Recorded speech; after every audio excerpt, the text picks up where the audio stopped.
Сайн байцгаана уу? Та бүхний бие эрүүл сэтгэл өөдрөг ажил амьдрал тавтаа сайхан байгаа үсттэй. Сөүл хотоос ярьж байна. Сүүлийн үед миний подкастыг сонсдог хүмүүсийн тоо, сонсогчдын тоо дайггүй нэмэгдсэн. Маш их баяртай байна. Байнгын сонсогчдоо асуулсан байлээ. Санаа сэтгэлдээ хуваалцдаг та бүхэнд маш их баярлалаа. Өнөөдөр бүр их сонирхолтой сэдвийн хүрээнд ярилцсан. Олон хүмүүс хүслээ яаж биелүүлэх вэ? Болохыг хүссэн зүйлсээ яаж авах вэ? Хүсдэг зүйлээ яаж өөрийн болгох вэ? Гэт энэ асуултын хариултыг их эрэлхийлж явах шиг байна. Үүнтэй холбоотой хувь хүний хөгжлийн ном, подкастууд маш их байдаг бололтой юм лээ. Би бас тэгэхээр энэ талын нэг судалгаануудыг багцлаа та бүхэнд хүргэе гэж бодлоо л. Гэхдээ нийгмийн ямар нэгэн шинжлэх ухаан, аль нэг шинжлэх ухаан гэхээс илүүтэйгээр би өөрийн мэддэг сэтгэл судлалын шинжлэх ухаанд л ингэж авч үздэг юм а гэдэг байдлаар та бүхэнд тайлбарлаж үзлээ. За хэдүүлээ ер нь зөвхөн гэртээ одоо хэрвээ сууж ийн гэж төсөөлөөд гэрийнхээ эргэн тойронд таны хүрээлэн буй зүйлсийг нэг ажиглаад хориулаад харъя. Цахилгаан бараа байна. Хувцас сунар байна. Эд хогшил агуурс байна. Тавилга байна. Тантай цуг амьдардаг хайртай хүн чинь байна. Эхнэр юм уу нөхөр, найз залуу, найз өсгөө, хүүхдүүд, тижээдэг амтан, загас чараахай. Нохоо мөр юу ч гэдэг. Байгаа биз? За, эдгээр зүйлсийн 90% нь таны хүссэн зүйлс байдаг. Таны авахыг хүссэн хөргөч, таны тижээхийг хүссэн нохоо, за таны амьдрахыг хүссэн хайрлахыг хүсдэг, цуг амьдрахыг бүр мөрөөдсөн тэр залууч гэдэг юм. Тэгээд хөөрхөн хүсэж исэн хүүхдүүд чинь маш их зүйлс биелсэн байгааз таны хүсдэг зүйлсүүд. Тэгтэл одоо дахиад хүслийн чигсэл одоо байгаад байгаа. Танд байгаад байгаа. Одоо хүсэж байгаа зүйлсүүд биелэхгүй байгаа санагдаад байгаа.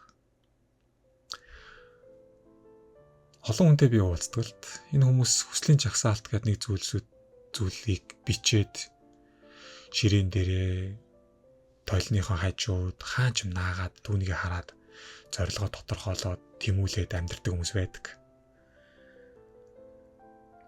Энэ зүйлсүүдийг авахын тулд механикаар өөрөөр хэлбэл өөрийгөө сэтэлжүүлж байгаа арга л да. За одоо олон хүмүүсийн хүсээд авч чадахгүй байгаа зүйлс байна. Тэгээд энэ зүйлсийг авч чадахгүй болохоор хүслийн чагсаалт гаргаад үүнийг уншаад тэмүүлдэг болж байна гэсэн үг. Би хүссэн зүйлсээ авдаг, авсаарч ирсэн гэдгээ та мартаж болохгүй. За одоо хүсэж бас авахгүй байгаа зүйлсүүд байна. Зарим гэр бүлүүд байна. Тэг хүүхэд хүсээд байдаг авч чаддаггүй. 3 давхар хаустай болохыг хүсээд байдаг авч чаддаггүй.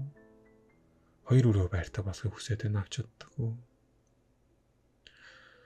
Ажлын карьер ахих сургуулаа төгсөхийг хүсээд байна болдоггүй. Гэх мэтчлэн маш урт дараалал гарч магадгүй. За үүнийг сэтгэл судлалын шинжлэх ухаанд хүлээлгийн мөчлөг гэдэг судлах туунаар онлоор тайлбарлах гэж оролдож ин сүүлийн үед. Ялангуяа Стэнфордын их сургуулийн профессоруудын хийж байгаа судалгаанууд их сонирхолтой миний анхаарал их татаад байгаа үүнийгээс хуваалцах гэж байна.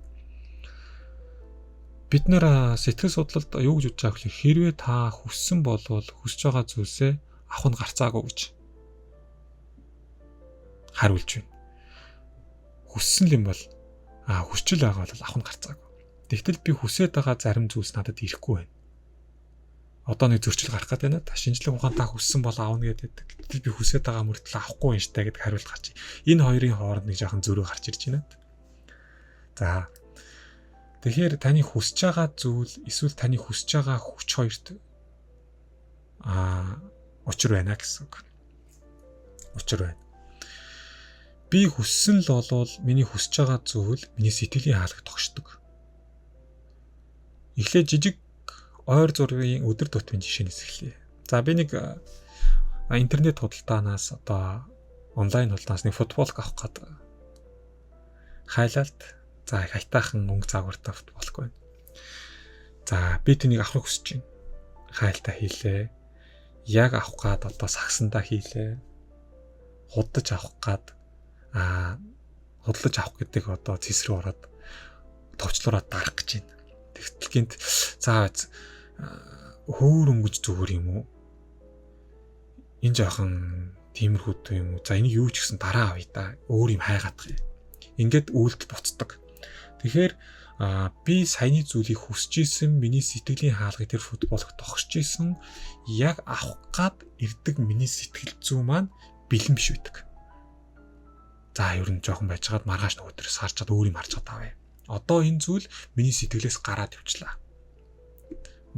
Маш энгийн жишээн дээр тайлбарлаж байгаа. Би шинэ байр авахыг хүсэж байна. Шинэ Land Cruiser 300 манай монголчууд ярьдаг те. Энэ машиныг авахыг хүсдэг. Миний хүслийн жагсаалтан дотор байгаа ах. Бага. За өнөөдөр би Солонгос улсад амьдардаг. Нэг хүн гарч ирээд за чи Land 300 гэдэг машин авахыг хүсдэг үстэй. Яг одоо би чамд өглөө. Авах уу? Надаас асууж байна. Яг одоо юу?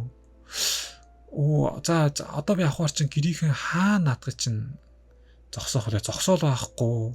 Тэг бензин тос мос нь яадаг үлээ? Жолооны өмнөх байхгүй. За байц.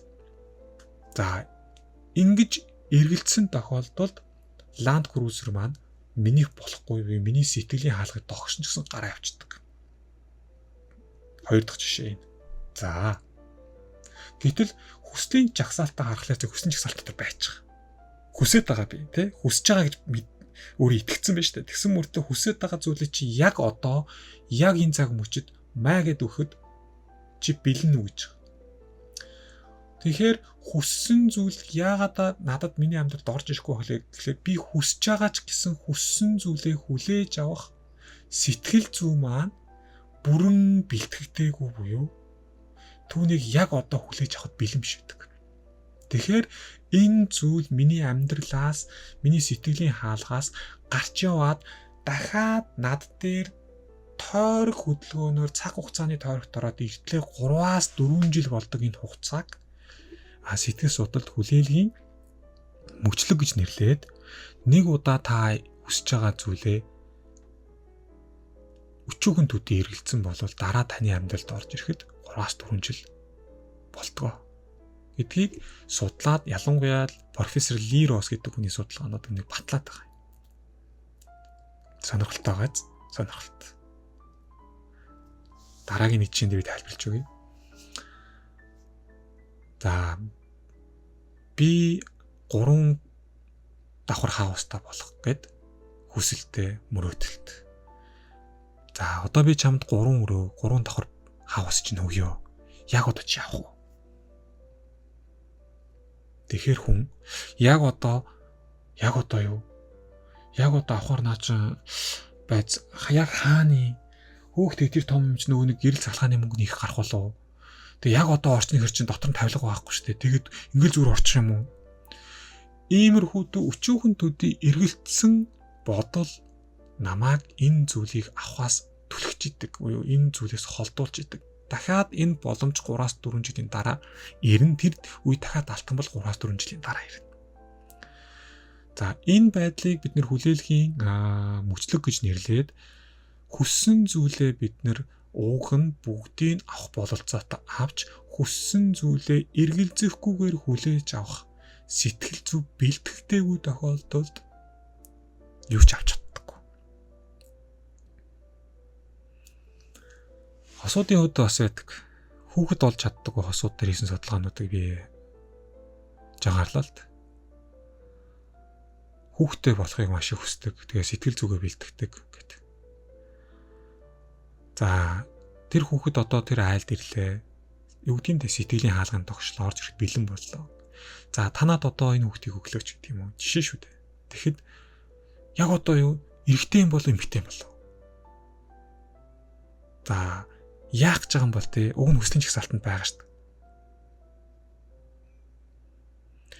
Ингэж эргэлзээ, тэнэгэлзэж эхэлсэн цагаас эхлээд энэ маань гараад явцдаг. Миний сэтгэлийн хаалганаас гараал бүр авслаад явцдаг. Дахиад ингээд тойрог замдаар явцдаг гэж байгаа. За юм байт юм байж. Тэгвэл хувь хүн хүсэх зүйл, хувь хүн эргэлзэлэг өгөхөр хүсэх юм бол хувь хүнд ирнэ гэж. За би чам нэг өрөө байр өглөө. Хүүе шууд авъя. Окей, орлоо. Ийм сэтгэл зүйтэй хүнд тэр байраа авдаг. Яагаад гэхэлэр зэрэг огт юунд ч эргэлзэхгүйгээр, юу ч бодохгүйгээр, юунд сатаарахгүйгээр түүндээ тэмүүлж чаддаг гэсэн үг. Одоо бид нэр хүслийн жагсаалт гаргаж бичихтэй. Буруу хичээд байна шүү дээ. Хүслийн жагсаалтан дээр байгаа миний хүсэж байгаа зүйлсийг оноож бичихтэй. Яг энэ цаг мөчид чамайг бичиж байх үед үүнийг чамд маа гэдэг өгөх юм бол чи шуудхан юу ч ярилгүйгээр тосож авахд бэлэн байна уу? Гэсэн зүйлсээ бичиж авах хэрэгтэй.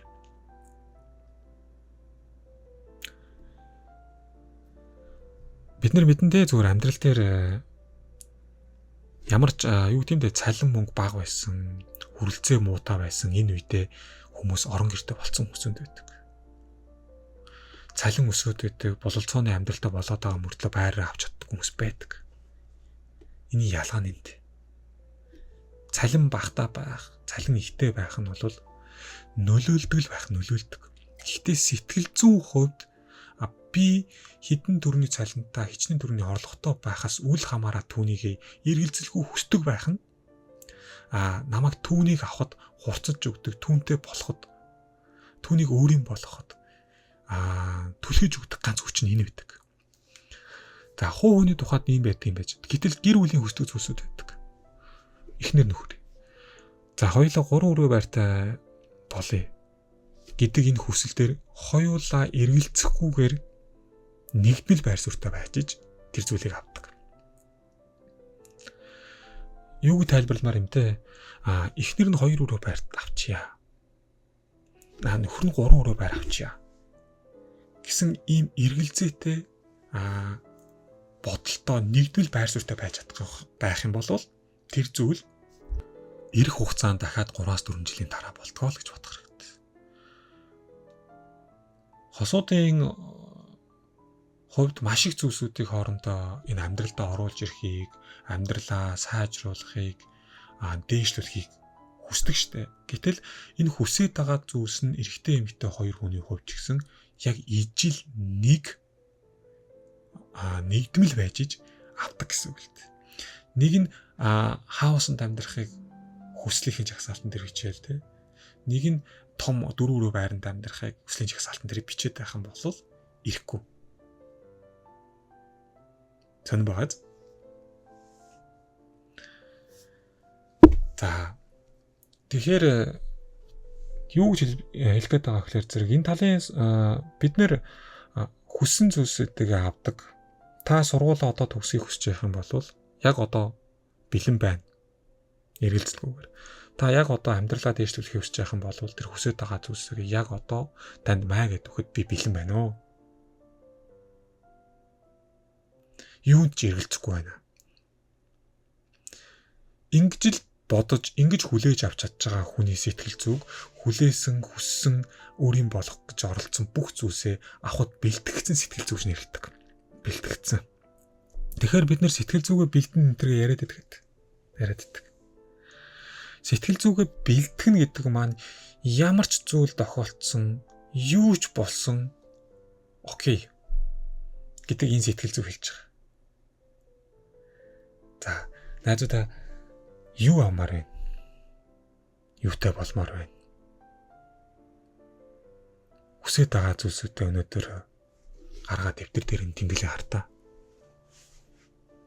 1 2 3 4 5. За, эдгээр зүйлсүүдийг яг өнөөдөр энэ цаг мөчид чамд өгч явахд бэлэн байгаа юм уу?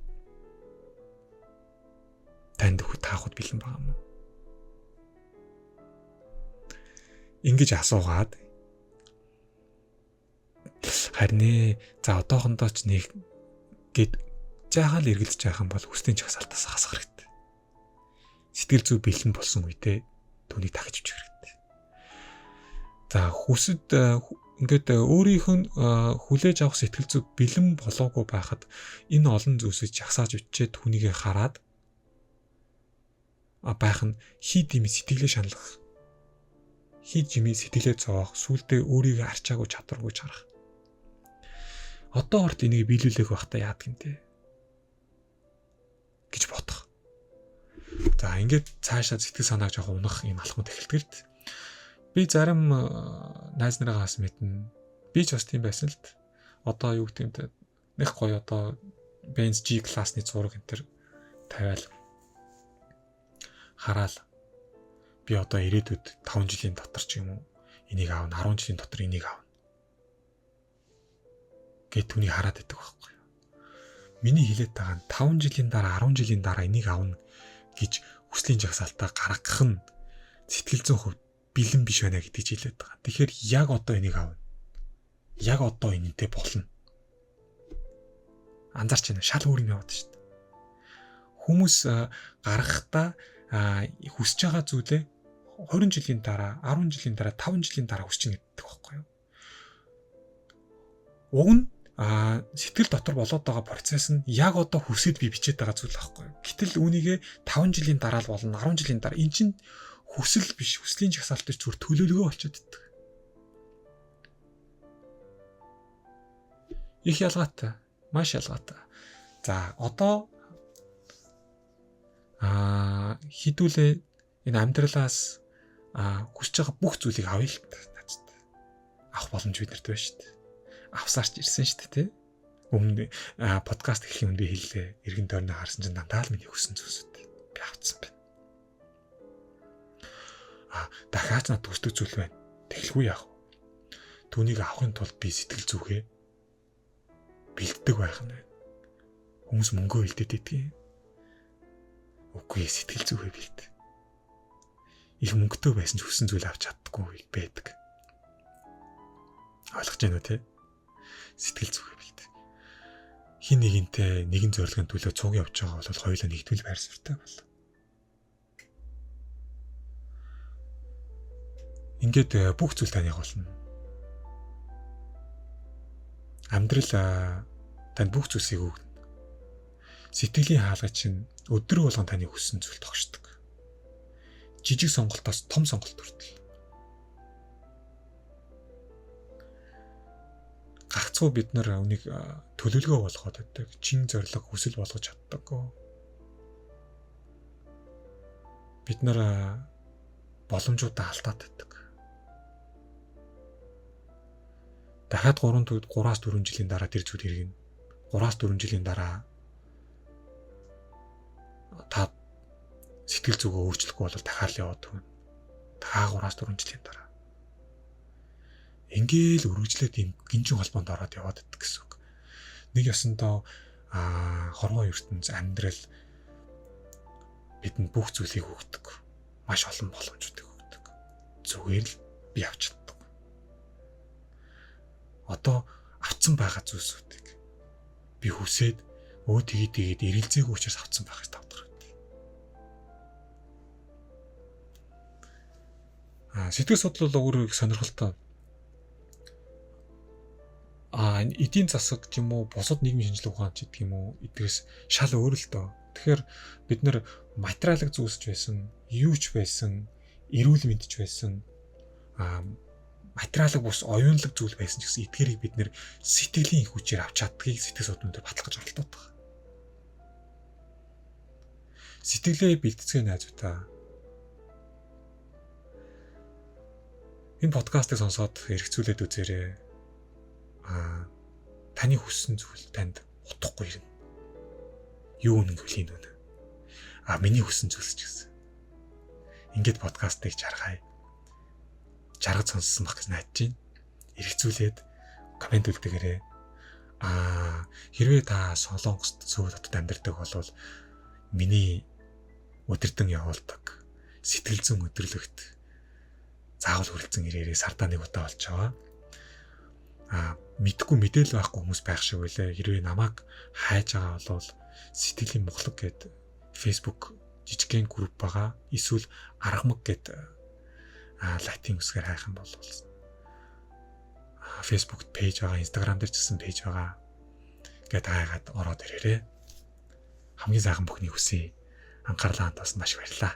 Баяр та. Ирэх лоногт уулзцгаая.